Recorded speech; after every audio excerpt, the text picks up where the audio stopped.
Béni soit le nom du Seigneur qui nous donne encore l'opportunité d'être dans ce lieu. Et que Dieu qui connaît, parce qu'ici, sa sainte parole est diffusée. Et nous sommes si contents parce que cette parole est vivante et efficace. C'est le Maître lui-même qui l'a dit. La parole ne retournera pas à moi avant d'avoir accompli sa volonté.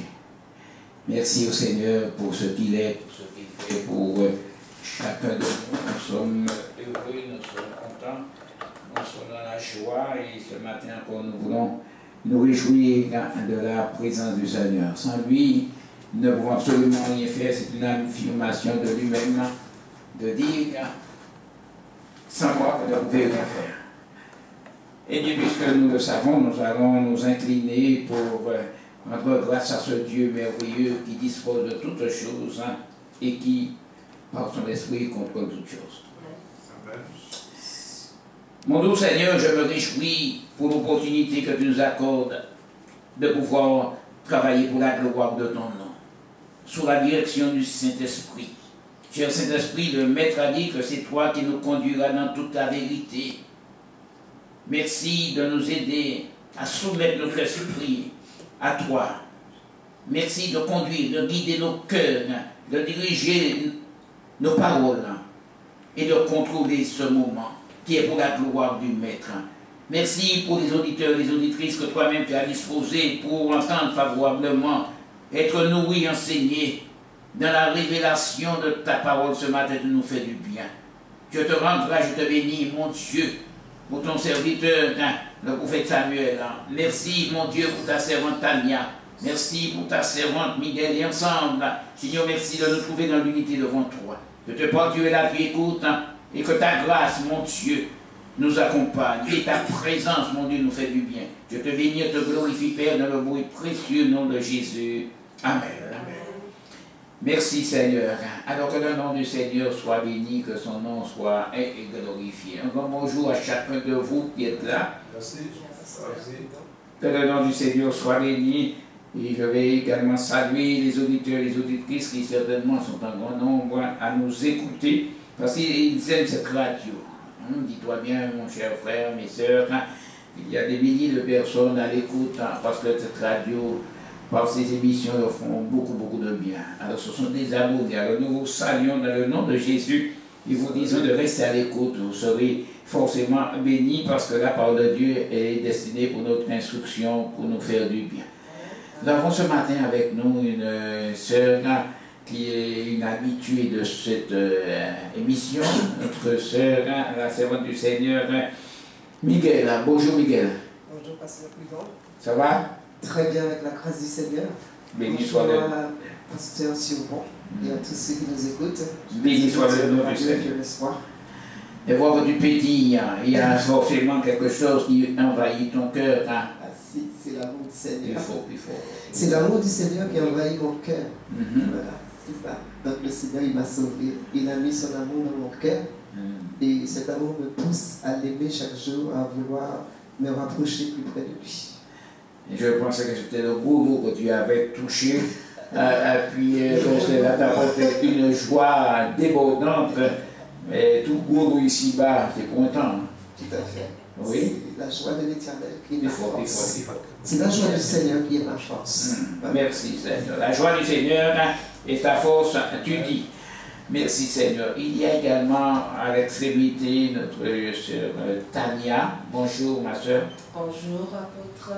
Que Dieu soit glorifié et continue à te conduire. Donc c'est ainsi qu'il a plu au Seigneur de te conduire en Martinique, puisque tu es de passage. Oui. Ça fait combien de temps que tu es là? Je suis là depuis le mois d'août. Je suis là depuis le mois d'août. Oui. Donc, oui, le mois d'août, tu es en vacances, ça dit. C'est vrai que je suis là, excusez-moi.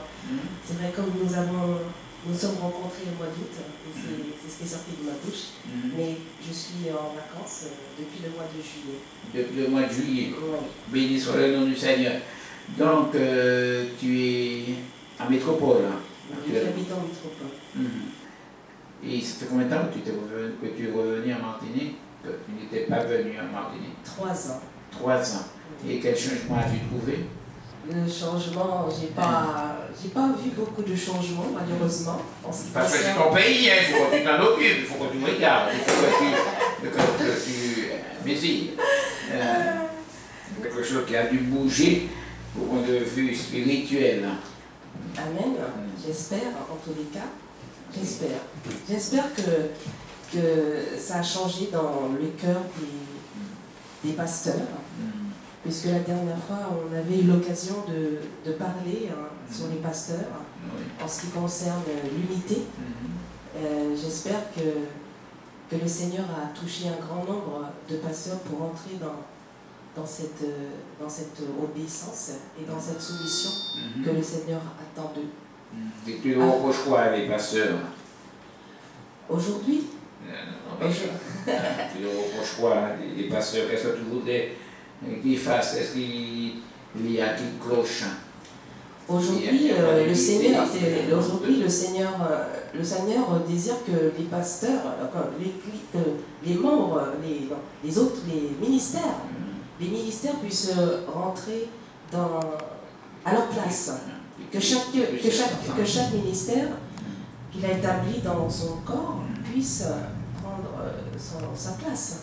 C'est ça que le Seigneur désire, pour que justement l'Église puisse progresser aujourd'hui. Merci Seigneur. Et ça fait combien de temps que tu es au Seigneur, puisque tu parles avec l'assurance du Seigneur? En 93. Maintenant, oui, ça fait très longtemps. Je me suis fait baptiser en 1999. En 99? Donc ça fait déjà une bonne marche avec le maître. Hein? Oui. Et durant ta marche, qu'est-ce que tu as comme réflexion actuellement? Tu es fatigué de marcher avec lui, il t'ennuie, il ne pourra pas, tu as besoin, quelle misère il te fait. Au début, le Seigneur nous porte. Il nous porte, parce que nous sommes ses enfants, il nous porte. Et à un moment, c'est pas il nous lâche un petit peu comme un père pourrait lâcher son enfant pour pouvoir justement grandir. Et quand il a testé sur ta tête. Oui, amen. Et quand il nous fait grandir, voilà, c'est des moments de désert, et c'est dans ces moments de désert qu'on doit vraiment s'approcher du Seigneur au travers de sa parole. C'est vraiment, pour pouvoir être victorieux, il faut vraiment s'accrocher à la parole de Christ lorsque nous vivons dans des moments de sécheresse. Et parce qu'on a l'impression que Dieu n'est plus là. Mais vraiment, j'invite à tous ceux et celles qui passent dans les moments de désert de s'approcher de plus en plus à la source, qui est la parole, afin de vraiment d'être fortifié de plus en plus dans l'homme intérieur, et qu'il soit de plus en plus fort. Béni soit le nom du Seigneur. C'est ton vœu. C'est mon vœu pour eux. Béni soit le nom du Seigneur. J'ai sous les yeux là une parole de Dieu dans le prophète Ésaïe. Et le Seigneur, par sa bouche, nous dit ceci. Ésaïe 55. Cherchez l'Éternel, verset 6e. Cherchez l'Éternel pendant qu'il se trouve, invoquez-le tandis qu'il est prêt. Que le méchant abandonne sa voie et l'homme d'iniquité ses pensées. Qu'il retourne à l'Éternel qui aura pitié de lui, à notre Dieu qui ne se lasse pas de pardonner. Car mes pensées, dit Dieu, ne sont pas vos pensées, et vos voix ne sont pas mes voix, dit l'Éternel, comme une signature. Mais autant les cieux sont élevés au-dessus de la terre, autant mes voix sont élevées au-dessus de vos voix, et mes pensées au-dessus de vos pensées. Comme la pluie et la neige descendent des cieux et n'y retournent pas, sans avoir arrosé, fécondé la terre et fait germer les plantes, sans avoir donné la semence au semeur et du pain à celui qui mange. Ainsi en est-il de ma parole qui sort de ma bouche. Elle ne retourne point à moi sans effet, sans avoir exécuté ma volonté. Merci, Isaiah. C'est une exhortation à tous à chercher l'Éternel. Je crois que nous sommes dans ce temps où il faut chercher jusqu'à trouver l'Éternel. Et la Bible nous dit, se laisse trouver par celui qui le cherche. Celui qui cherche trouve. Et ce que Dieu veut, ce n'est pas l'amour de celui qui meurt, c'est qu'il change de conduite et qu'il vive. Alors béni sois-tu, béni soit le Seigneur pour le jour où il nous a accordé la grâce de le rencontrer. Et tous nous l'avons rencontré, ainsi que cet homme qui est là. Je crois que c'est la première fois qu'il vient ici dans ce studio. Je dis un grand bonjour. Tu es un homme de Dieu, le prophète Samuel. Bonjour. Bonjour. Bonjour, apôtre. Ça va? Oui, Marcel. Jésus t'a conduit à la Martinique. Oui, ça c'est son plan. C'est son plan. C'était pas mon plan du tout. Je n'avais aucune pensée d'être à la Martinique cette année. Cette année. Non. Donc, mais tu es natif d'où? Je suis natif de la Martinique, de la Martinique. Du Lamentin. Du Lamentin. Béni soit le nom du Seigneur. Donc, actuellement, tu habites à la région parisienne. À Paris. À Paris. Oui. À Paris. Oui. Et quelle est ta fonction? D'où tu viens comme cela? Tu fais quoi? Moi, aujourd'hui, je suis un homme retraité. Le Seigneur m'a donné le temps de travailler. Et il m'a accaparé juste au moment de ma retraite. Béni soit le nom du Seigneur. Et il est venu me chercher depuis 89. Depuis 89, je n'étais pas un assidu à l'église. Non, j'étais plutôt un homme du monde. Mais en 89, il est venu me trouver là où j'étais. Et depuis ce jour-là, je suis, comme dirait, un acharné pour le connaître. Amen. Il a accompli quelque chose, un signe dans ma vie qui m'a permis de voir qu'il est au-dessus des hommes. Oui. J'avais une passion que je me disais, jamais personne ne pourrait m'éloigner de ça, me priver de ça. En un instant, il a changé ça. Béni soit le nom je dis, s'il y a un être qui a pu m'enlever ça, il peut tout faire. Il peut tout faire. Je veux savoir qui est cet être. J'ai commencé à chercher. Chercher. Il m'a conduit à l'église catholique d'abord, pendant 13 ans. Et après. Et tu avais quelle fonction à l'église catholique? À l'église catholique, non, je suis arrivé comme simple croyant, mais ça n'a pas pris beaucoup de temps. Le Seigneur, lui, il est tout puissant. Oui. En quelque temps, il m'a propulsé et j'étais responsable de délivrance. Mais au milieu de toutes ces choses qui étaient là, il voulait me faire comprendre que tout passe par son amour. Après, il m'a fait sortir de là. Il m'a mis quelqu'un sur mon chemin pour me dire simplement, frère, je vois que tu aimes Dieu, mais que tu ne le connais pas. Oui. Attends, 2 minutes en arrière, tu es en train de me dire que tu es à l'église catholique, le Seigneur t'utilise pour, oui, m'utilisait. Pour des délivrances. Oui, m'utilisait. Mais ça devait effrayer tout le monde. Ah non, ça ne l'effrayait pas, mais c'est la façon dont il m'utilisait, ça étonnait plutôt. Oui. Ça étonnait tout le monde. Mais moi, je cherchais Dieu avec mon cœur.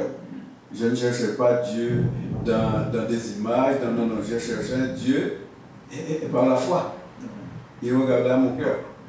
Et il m'a fait le moment voulu, il a mis quelqu'un sur mon chemin pour me dire non, vous ne connaissez pas Dieu. Vous l'aimez, vous ne le connaissez pas. Et il m'a simplement dit, quand vous rentrez chez vous, mettez-vous devant ce Dieu-là, il est vivant, il est dans votre chambre.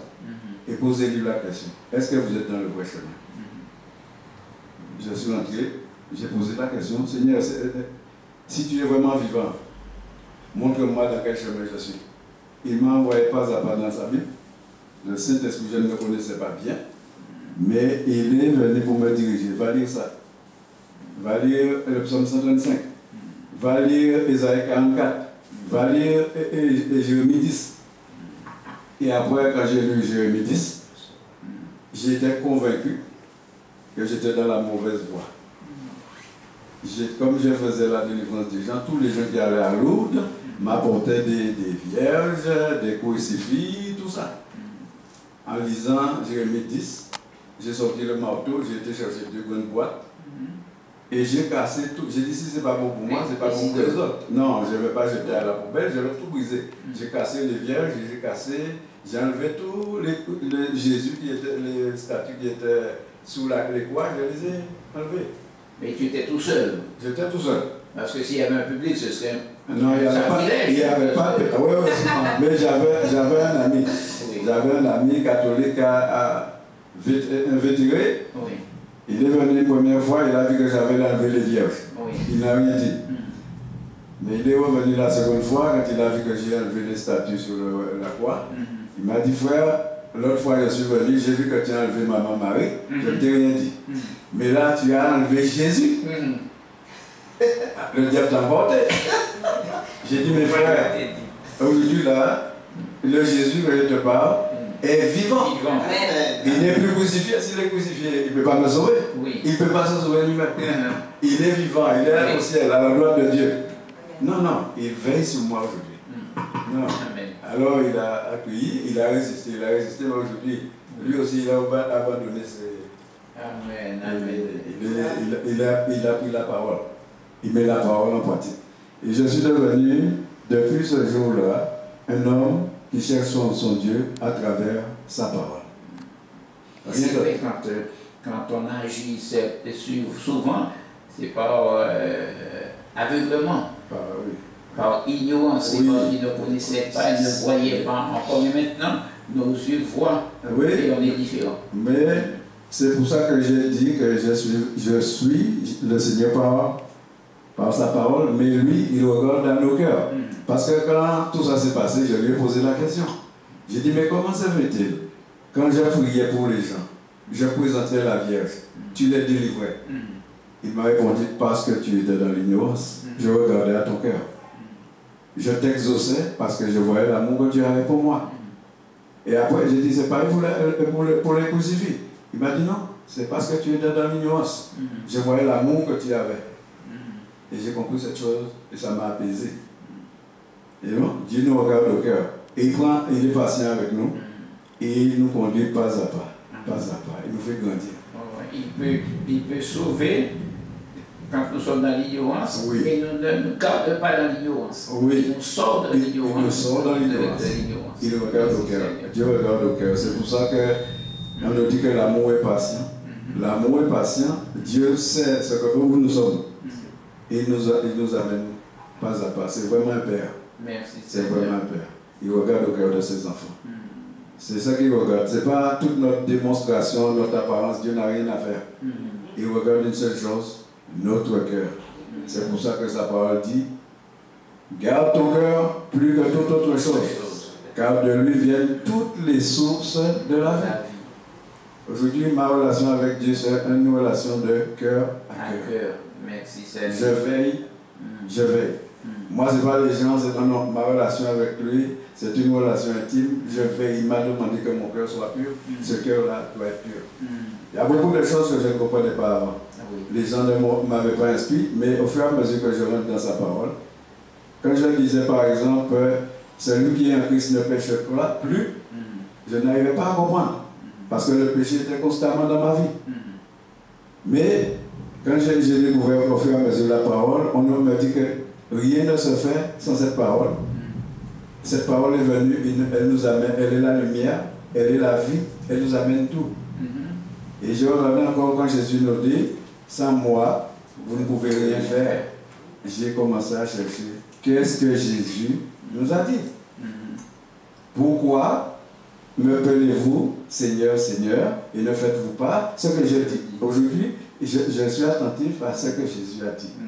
L'homme peut me dire ce qu'il veut, mais il n'y a qu'une chose qui m'intéresse. Qu'est-ce que Jésus a dit? Pour obéir. Pour obéir.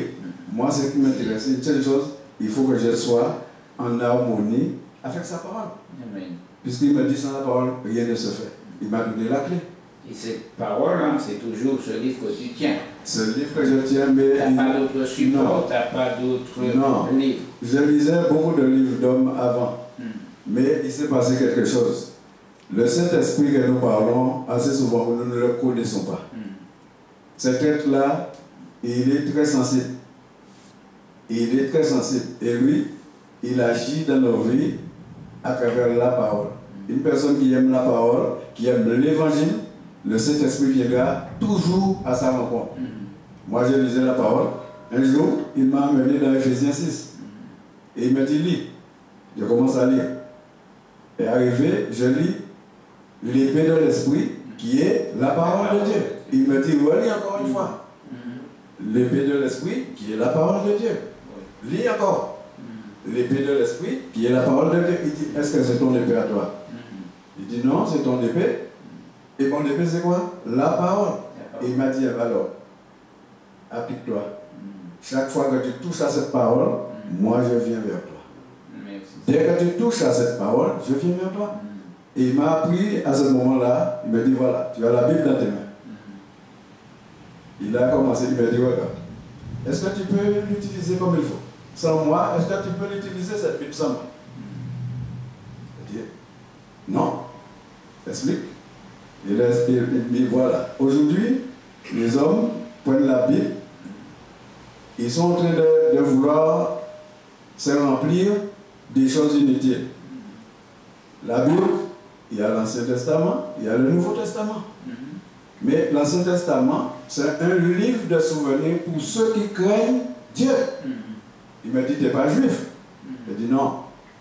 Il dit, ça, c'est pas pour toi. Mais tu dois aller dedans, je vais te conduire dedans pour comprendre comment Dieu agissait avec son peuple. Mais toi, tu es un païen. Moi, je dois te parler aujourd'hui. Toi, c'est l'évangile. Il m'a dit, toi, tu dois te nourrir de l'évangile. Et je t'ai donné un apôtre. L'apôtre que je t'ai donné s'appelle Paul. Tu dois t'asseoir à ses pieds. Quand il m'a dit ça, tout ce que je disais, j'ai mis ça de côté. J'ai laissé l'Ancien Testament et je me suis mis à lire les évangiles et Paul. Je me suis assis au pied de Paul.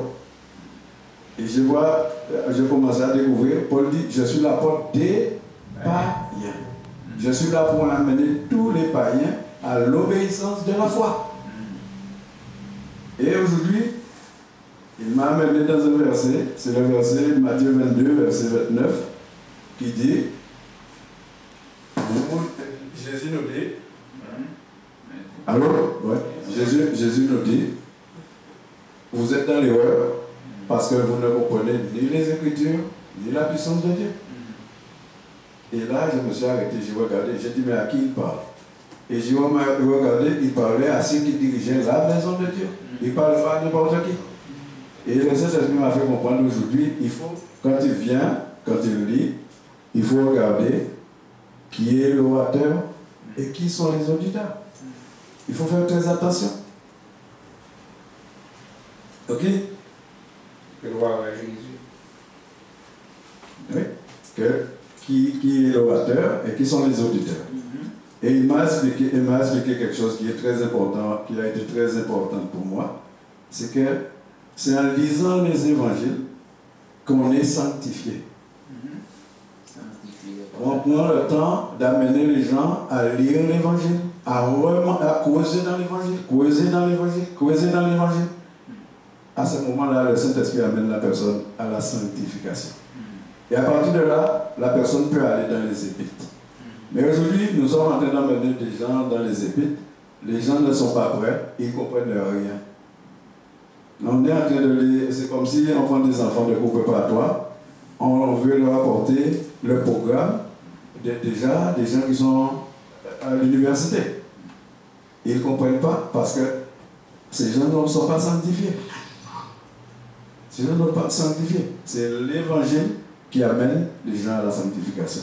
Notre travail, si nous écoutons le Saint-Esprit, c'est quand on voit un bébé spirituel, c'est l'amener à manger l'évangile. L'évangile et encore l'évangile pour connaître ce que Jésus nous a prescrit. Qu'est-ce que Jésus nous demande? Regardez bien. La première chose que Jésus nous dit, c'est lui qui veut venir à moi, qu'il renonce à lui-même. Et le problème est là dans toutes les églises aujourd'hui. Personne ne veut renoncer à elle-même. Mais comme... En deux mots, explique-nous justement oui. Ce que le Saint-Esprit t'a révélé concernant ce renoncement. Le renonce à lui-même. Oui, le renoncement, ce que le Saint-Esprit d'abord m'a expliqué, c'est que la Bible est un livre chronologique. C'est un livre chronologique. Un verset ne peut pas s'accomplir.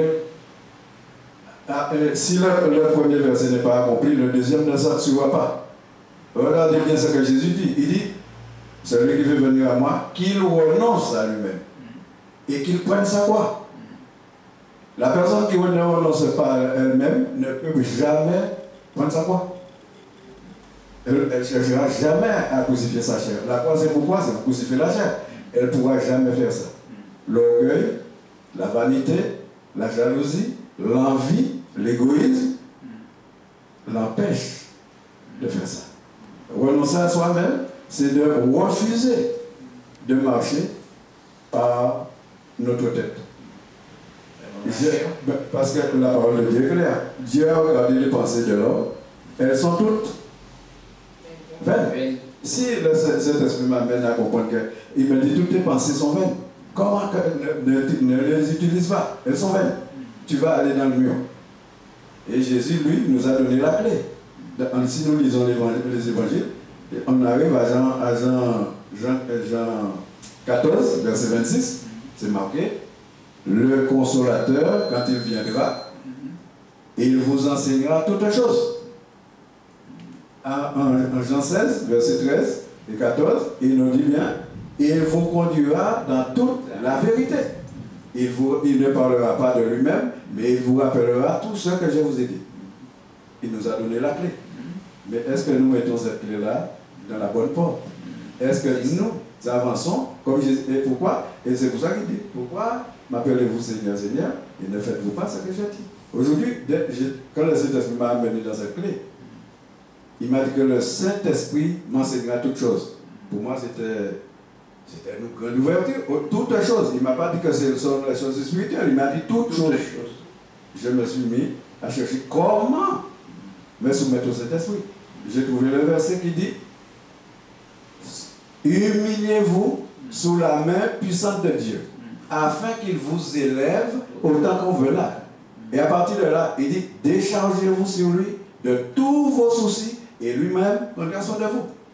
Mais assez souvent, on entend les gens qui disent déchargez-vous sur lui de tous vos soucis. Non, j'ai dit que la Bible est chronologique. Si on ne s'humilie pas d'abord, il ne nous élèvera pas. Et s'il ne nous élève pas, on ne peut pas se décharger sur lui. Dieu direct dans sa parole. Tout est bien placé. Je me soumets. Et ce n'est pas lui qui doit me soumettre, c'est moi. L'exemple la résolution de me soumettre. Oui, et l'exemple vient de notre maître. Il dit, il n'a pas regardé sa dimension à Dieu, qu'il était égal à Dieu. Il s'est dépouillé lui-même, en s'humiliant, en obéissant jusqu'à la mort. C'est le travail que chacun de nous devons faire. Moi, je dois me soumettre. Moi, je suis un homme qui se soumet. Je ne cherche pas quelqu'un. Non. Et c'est la même chose. Si nous renoncions à nous-mêmes, on serait soumis les uns aux autres. Mais comment on ne renonce pas, chacun ne renonce pas. Moi, je ne peux pas me soumettre à toi, tu ne peux pas te soumettre à moi. Ça, c'est le travail de l'amour. L'amour consiste à quoi? Et on dit aux gens, marchez dans l'amour. On vient leur poser la question, mais qu'est-ce que c'est que l'amour de Christ? La plupart des gens ne savent pas. On dit beaucoup de choses aux gens. J'ai posé des questions aux gens parce que je lis la Bible. Je leur dis, mais Jésus nous dit, cherchez d'abord le royaume de Dieu et sa justice. Je leur dis, mais le royaume de Dieu, c'est de vous. Le royaume de Dieu, c'est quoi? Et je ne sais pas. Et je dis, comment tu peux chercher quelque chose que tu ne connais pas? Non, mais s'ils ne sont pas enseignés, ils ne peuvent pas Mais savoir. on rencontre justement des gens qui sont des dizaines d'années dans l'église et qui sont incapables de nous dire qu'est-ce que c'est que le royaume de Dieu. Et qu'est-ce que c'est que la justice? Où est-ce que ça se trouve? Comment ça se produit? Toutes ces choses-là, petit à petit, je m'ai enseigné, j'ai commencé à poser des questions aux gens. J'ai constaté que nous voulons comprendre la Bible intellectuellement. Un homme ne pourra jamais comprendre la Bible intellectuellement. Si un homme pouvait comprendre la Bible intellectuellement, aujourd'hui, tous les philosophes seraient là en train d'expliquer la Bible. Non, le Saint-Esprit. La Bible est constituée de mystères que Dieu a gardés pour ceux qui l'aiment.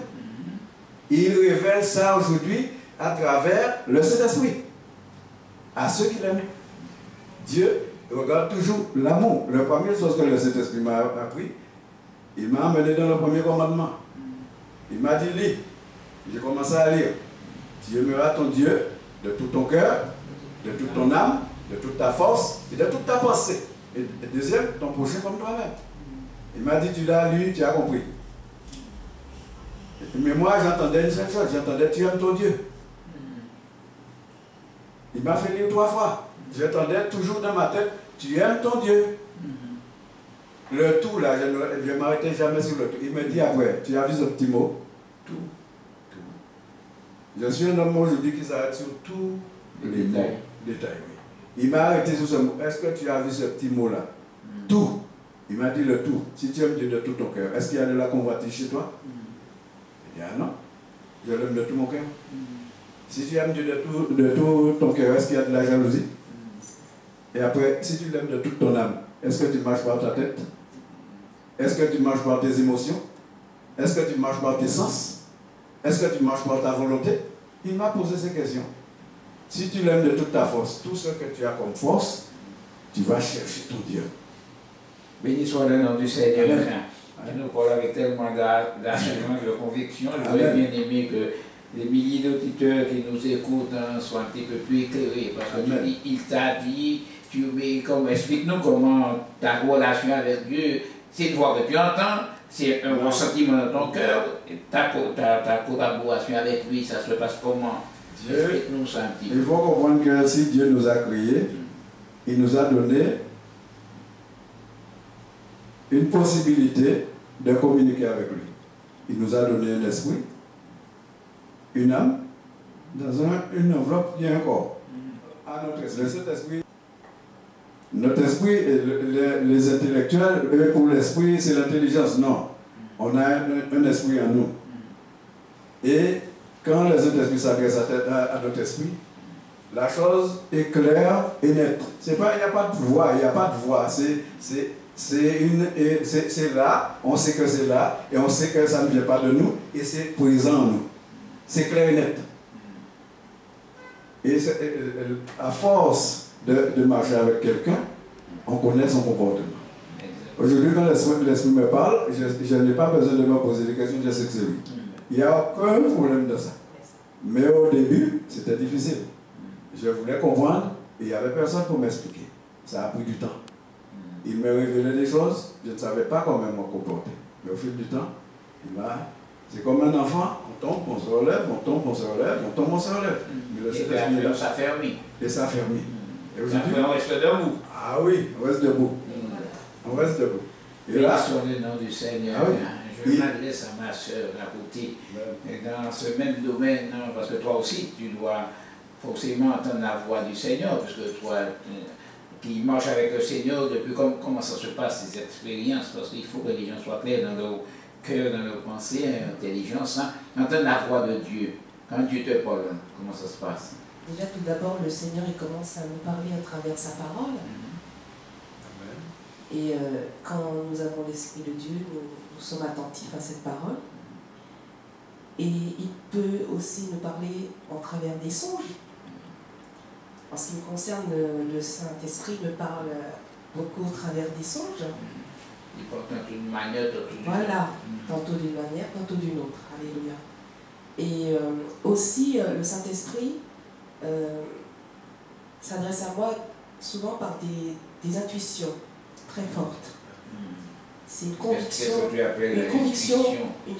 qu'on reçoit au fond de notre cœur. C'est quelque chose qui est très fort, donc on sait que c'est le Saint-Esprit qui est en train de nous parler. C'est quelque chose que tu as expérimenté. C'est quelque chose que nous vivons. Nous vivons, nous l'expérimentons, oui. Qualité d'enfants de Dieu, puisque les enfants de Dieu sont conduits par l'Esprit de Dieu. Oui. Donc, tu as cette chose, je peux dire, cette communion, cette intimité avec le Saint-Esprit, avec la parole de Christ. Et à ce moment-là, il parle avec nous. C'est une communion.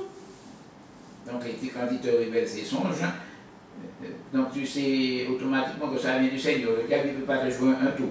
Ah ben non, si nous sommes à Christ, si nous sommes revêtus de Christ, on ne peut pas être avec le diable.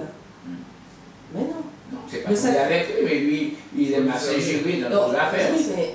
Il peut se déguiser, là, de nous dire, nous faire voir que c'est Dieu, parce que c'est comme ça, c'est pas autrement. Hein.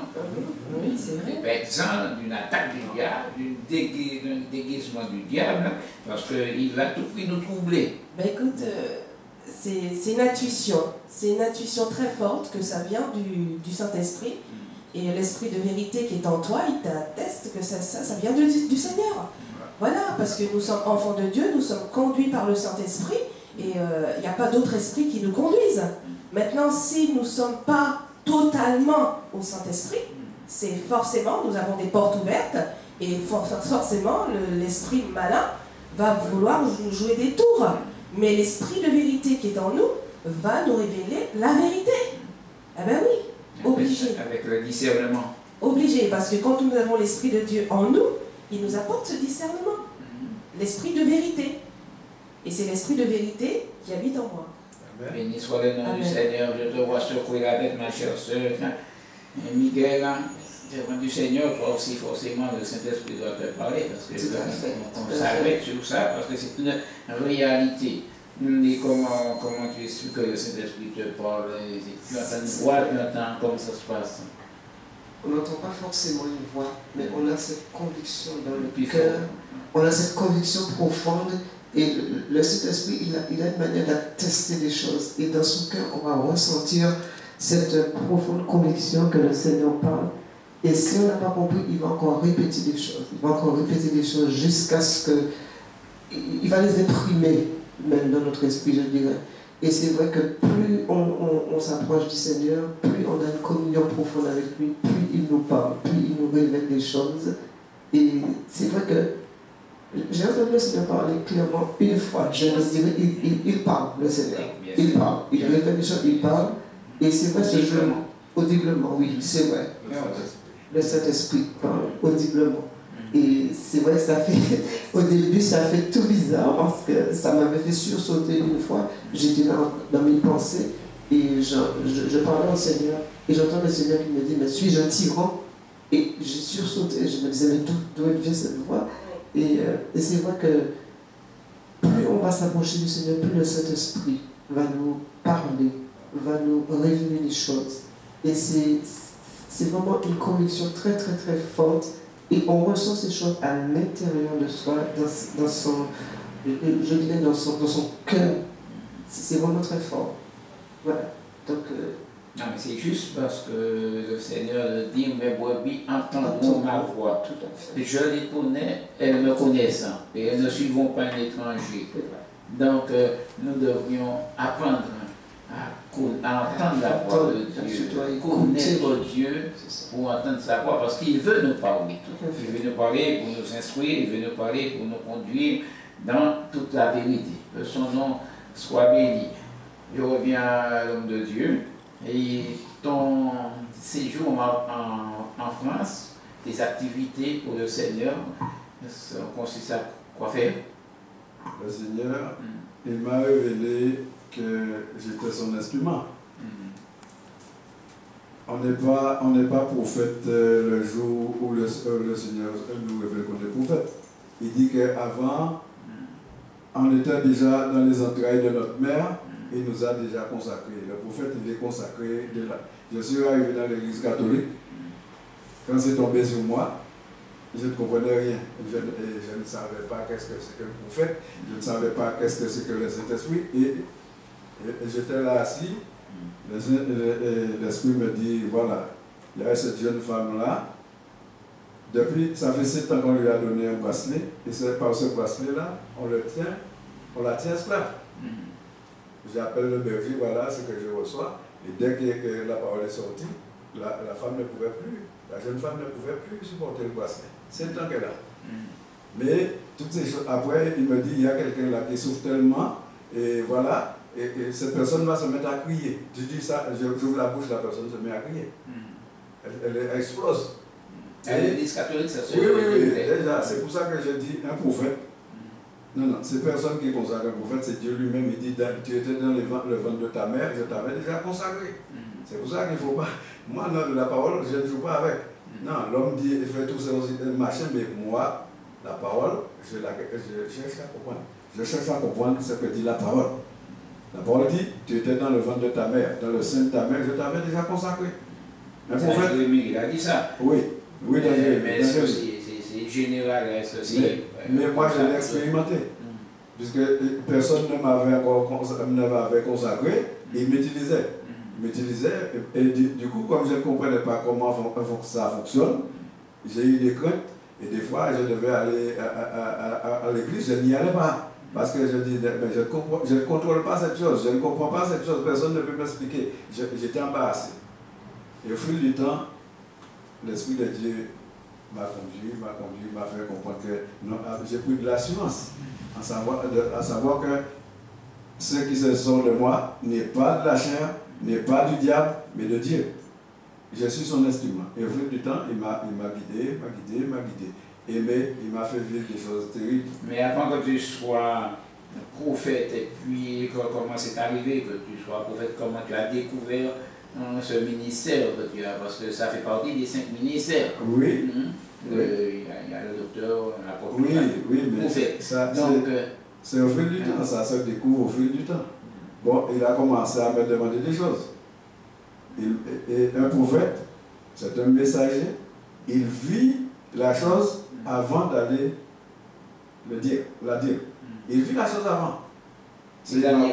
Ça veut dire que, par exemple, il m'a dit, bon, je vais te montrer la différence qu'il y a entre l'amour de Dieu et l'amour de l'homme. Moi, je pensais que j'allais vivre que des belles choses. Tout de suite, ma vie est tombée par terre. Il a mis cette vie-là en miettes. Il m'a mis ma vie par terre. Et je me suis retrouvé seul en train de pleurer. J'ai dit, mais je ne comprends pas. Seigneur, pourquoi tu as permis que le diable m'emporte? Le Saint-Esprit me dit, non, ce n'est pas le diable. C'est moi qui t'éprouve pour que tu ne te prends pas pour ce que tu n'es pas. Et il m'a dit, regarde bien, Dieu n'a pas épargné son fils. Il l'a envoyé jusqu'aux enfers pour faire son travail. Toi, tu penses quoi? C'est le prophète. Tu penses quoi? Et moi, ça m'a rassuré. Parce que j'avais cru que c'était le diable qui m'avait emporté. Donc tu as traversé des moments extrêmement difficiles, des tribulations. Oui.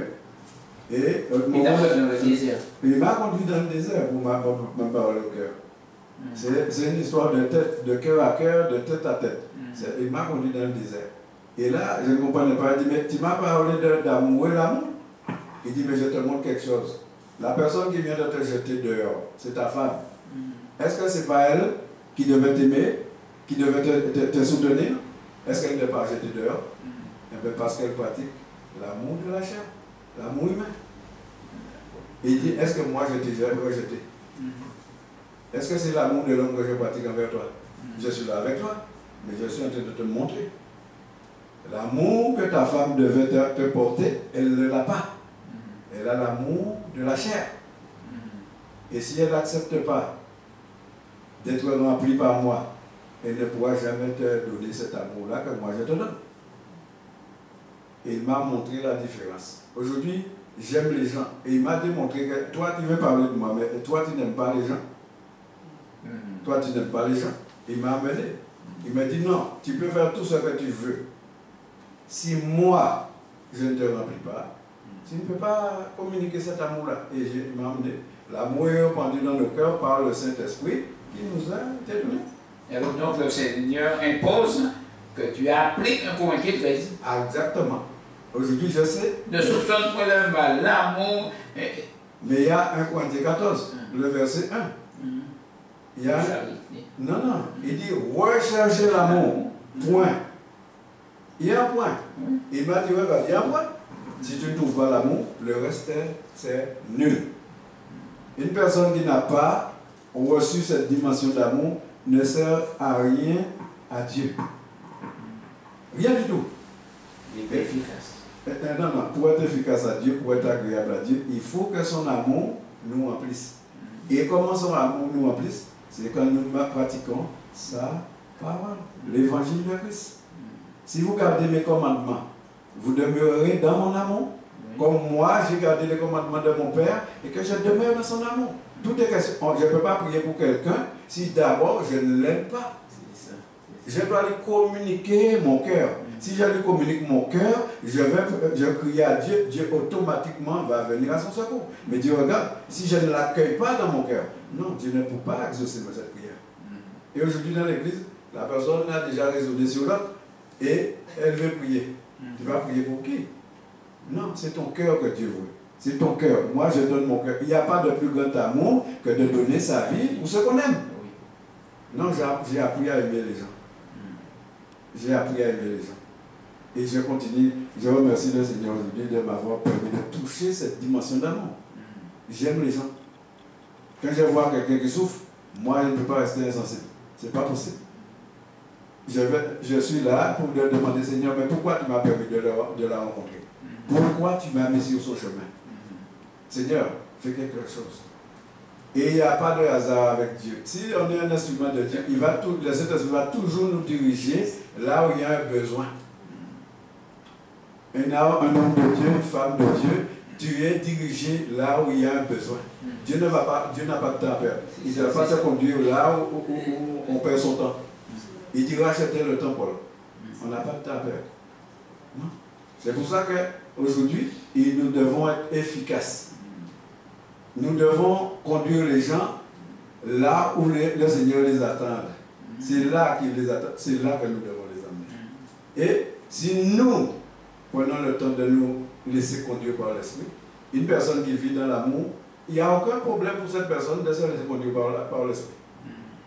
On doit devenir des suiveurs. Celui qui est conduit par l'Esprit est fils de Dieu. Il faut être conduit. Moi, je dis tout ce que j'ai fait, j'essaie de m'humilier et de me soumettre au Saint-Esprit. Rien ne se fait par ma tête. Ne me demandez rien, ça ne se fera pas par ma tête. Non, tout sera Saint-Esprit. Montre-moi le chemin que je dois suivre. Saint-Esprit, tu envoies quelqu'un vers moi, montre-moi ce que je dois faire pour cette personne. Moi, ne n'entendez rien de moi-même, je suis le canal. Nous devons devenir des vases. Est-ce qu'un vase a des sentiments? Est-ce qu'un vase a des émotions? Est-ce qu'un vase a des envies? Le vase est là. Son maître l'utilise comme bon lui semble. Et c'est pourquoi quand je finis de prier aussi, c'est la même chose. Seigneur, je ne suis qu'un serviteur inutile. Comme tu as dit Jésus, toute la gloire est à toi. Que personne ne vienne me dire, mais Samuel, tu es meilleur. Non, je ne suis meilleur de rien, je suis un vase. Un vase n'est meilleur en rien. Je suis un vase. Et chacun de nous, nous devons devenir un vase. Amen. Béni soit le nom du Seigneur. Nous sommes, je rappelle, en compagnie de l'homme de Dieu, notre frère, l'apôtre, le prophète Samuel, qui nous vient de Paris, en compagnie de notre sœur Tania, notre sœur Miguel. Nous sommes si contents parce que nous avons toujours à entendre, besoin d'entendre, comprendre, pour mettre en pratique, pour gagner. On ne peut pas prétendre gagner si on est dans l'ignorance, si on est dans la confusion. Mais on ne peut pas s'installer dans la confusion, se résigner à ne pas vouloir avancer. Non, je crois que le temps est là où il faut chercher l'Éternel. Le temps est là où il faut désirer plus. L'apôtre Paul disait à Timothée que tes progrès soient évidents pour tous. Nous sommes appelés à grandir, à nous développer. Parce que le Seigneur, comme tu disais tout à l'heure, il est pressé de venir parce qu'il entend ce que nous n'entendons pas. Il entend les gémissements, il voit la souffrance et il sait qu'il a délégué des hommes et des femmes remplis de lui qui sont porteurs de lumière, pour éclairer dans les ténèbres, qui sont, comme le Seigneur nous appelle, le sel de la terre pour assainir. Donc nous avons un témoignage à porter. Nous avons comment j'allais dire, une fonction dans ce monde. Pour sauver. Nous sommes sauvés, c'est pour servir le Seigneur. Nous sommes sauvés, c'est pour sauver. Et l'apôtre Paul expliquait à ses braves chrétiens de l'église de Thessalonique, on parle, j'ai écouté, j'ai entendu, on raconte à votre sujet des choses. Quand c'est le positif, gloire à Dieu. Mais quand on raconte à ton sujet le négatif, bon, mais les gens disaient, parce qu'ils écoutaient, comment vous vous êtes convertis à Dieu. Et se convertir à Dieu, c'est s'abandonner à Dieu. C'est mourir à soi-même. C'est renoncer à soi-même. Avoir le désir pressant que la gloire du Seigneur soit mise en évidence et que Jésus grandisse et que nous-mêmes nous diminuons. Qu'il renonce à lui-même. Vous êtes convertis à Dieu en abandonnant les idoles. Donc on ne peut pas cheminer sur deux voies en même temps. Il faut savoir faire la part des choses en abandonnant les idoles. Le fils prodigue, quand il est revenu à la maison de son père, il n'est pas revenu avec un cochon sur le bois. Il a laissé la porcherie, il est retourné vers son père. Et je crois que ces chrétiens avaient compris cela. Au milieu de beaucoup de tribulations, ils ont choisi de souffrir pour le nom de Christ. Ils n'avaient point honte de l'évangile. Pour eux, l'évangile est une puissance de Dieu pour le salut de quiconque croit. En abandonnant les idoles pour servir. On est au service du Seigneur. Amen. Le Seigneur. Et puis pour attendre des cieux, celui qui doit venir. Parce que dans le service, on n'oublie pas notre espérance, le retour de Jésus. Et je crois que nous avons à racheter le temps. Parce que les jours sont mauvais. Merci Seigneur. Oui, tu disais. Je peux ajouter quelque chose. Il y a une telle confusion dans ce qu'on appelle aujourd'hui le corps. On veut parler du corps de Christ. Il y a une telle confusion. Et la confusion, c'est que nous voulons mélanger l'intellect et le spirituel. Et le Seigneur, lui, il veut qu'on suive l'esprit entièrement, totalement, qu'on s'abandonne à l'esprit. Et c'est pas ça, on mélange l'intellect, et c'est pour ça qu'on n'arrive pas à s'en sortir. Aujourd'hui, on nous dit, Paul nous explique que les révélations pour l'Église doivent venir des saints apôtres et des saints prophètes de Christ. C'est marqué dans Éphésiens 3. Les révélations pour l'Église, je dis. On peut recevoir des révélations pour sa propre vie, pour autre chose. Mais les révélations pour l'Église viennent des saints apôtres et des saints prophètes. Les révélations de l'Église. Pour l'Église. C'est pour ça qu'il y a ce livre-là qui est écrit, qui s'appelle Actes des apôtres. Jésus, quand il partait, il a confié ses ordres par le Saint-Esprit à ses saints apôtres. Pas n'importe qui. Dieu est un Dieu d'ordre. Il a établi les choses. Mais nous, on se laisse tromper parce qu'on veut marcher selon la société et selon Dieu. Mais ce cocktail-là ne réussit pas. Le Seigneur, quand il est venu, c'est le premier homme qui a reçu le Saint-Esprit en lui. Personne d'autre avant n'avait reçu le Saint-Esprit en lui. Il est venu au baptême, Jean-Baptiste doit le baptiser, et il dit que, voilà, Jean-Baptiste dit, mais c'est moi qui devais être baptisé par toi. Comment ça fait-il? Il dit, non, faisons les choses pour que les choses soient justes. Il a baptisé, on voit bien, ce jour-là, un miracle s'est accompli devant les yeux des hommes, et jusqu'à aujourd'hui, les hommes partagent dedans, ils ne voient pas. Un miracle exceptionnel. Un homme rentre dans l'eau. Le ciel s'ouvre. L'esprit descend en forme de colombe, il vient se positionner dans sa vie. Mais c'est pas tout. Il y a une voix qui se fait entendre derrière. Celui-ci est mon fils bien-aimé en qui j'ai mis toute mon affection. Ce n'est pas une partie, hein. Il a mis toute son affection. Arrivé à Matthieu 17, verset 5, il répète transfiguration. Jésus nous montre comment, quand l'homme va s'élever, est élevé, quelle dimension que l'homme va prendre. Là encore, le ciel s'ouvre. Celui-ci est mon fils bien-aimé, en qui j'ai mis toute mon affection. Écoutez-le. Écoutez-le. Bon, arrivé, il y a encore une chose qui est extraordinaire pour l'homme.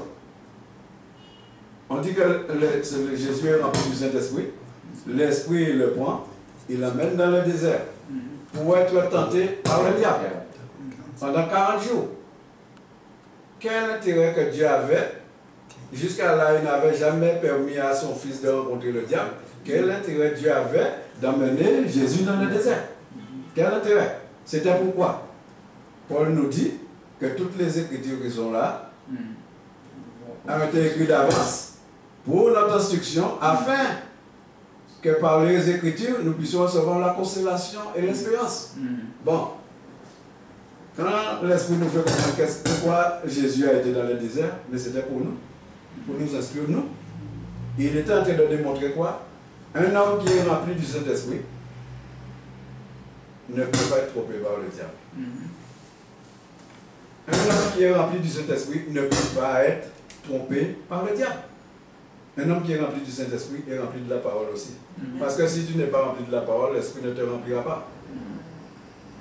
Non, mais voilà le miracle. Mais on dit, le principe, c'est pas de faire 40 jours de jeûne. Il y a un tas de personnes qui vont faire 40 jours de jeûne. Ça sert à quoi? La chair, le jeûne sert encore pour briser la chair. Mais là, il y a un miracle qui s'est accompli devant nous. Il te montre que toi, homme, le jour où tu seras rempli de mon esprit, le diable ne pourra jamais te vaincre. Et le diable a réglé les gens. Ils sont passés dessus. Ah oui, il faut aller faire 40 jours de jeûne. Non, il ne t'a pas demandé d'aller faire 40 jours de jeûne. Il t'a montré que lui qui était rempli du Saint-Esprit, il a passé 40 jours avec le diable et le diable n'a jamais pu le vaincre. Il te fait comprendre que le jour où son esprit sera en toi, la parole sera chez toi, tu feras les mêmes choses que lui. Et il te dit tu feras les mêmes choses et même des plus grandes. Mais crois-tu cela? C'est ça que nous devons nous poser. Le miracle est devant nous. Et si dans cet esprit, personne ne m'a expliqué la chose, si dans cet esprit n'était pas là pour m'expliquer, comment j'allais comprendre?